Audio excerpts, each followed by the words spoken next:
இன்னைக்கு இன்ட்ரஸ்டிங் ஃபேக்ட்ஸ்ல தமிழ் இலக்கங்கள் பத்தி பார்க்கலாம். ஸோ லட்சத்துக்கு எத்தன லக்கம் இருக்குன்னு சொன்னோம்னு வச்சுக்கோங்களேன். அ 5 லக்கம் இருக்குன்னு சொல்லுவாங்க. அதாவது 5 ஜீரோஸ் இருக்கும். ஓகேங்களா?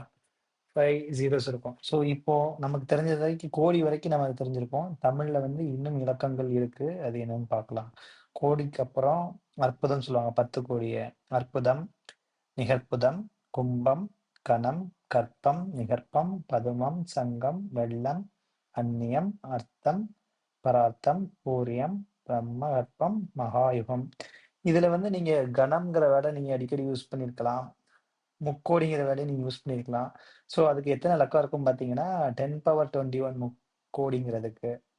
ஸோ சொல்லிட்டேன். கோடிக்கு பார்த்தீங்கன்னா 7 இலக்கம் இருக்கும். 10^7 7 ஜீரோஸ் இருக்கும். ஆ ஜஸ்ட் நம்ம செக் பண்ணலாம். எங்க முக்கோடி யூஸ் பண்ணியிருக்கோம்னு சொல்லிட்டு. 30 முக்கோடி தேவர்கள் வந்து நம்மள வந்து பிளெஸ் பண்றாங்க அப்படின்னு சொல்லுவாங்க. 30 முக்கோடி தேவர்கள். அந்த வேர்ட நீங்க கேள்விப்பட்டிருப்பீங்க. ஸோ முக்கோடிங்கிறது வந்து 10^21 21 ஜீரோஸ் இருக்கும். கணம் பார்த்தீங்கன்னா, கணபதி. சில படைகளுக்கு அதிபதி, சில மக்களுக்கு அதிபதி, சில கணங்கள் சிவகணங்கள்னு சொல்லுவாங்கல்ல. சிவபெருமானோட என்ன சொல்றது? டிவோட்டீஸ் இருப்பாங்கல்ல.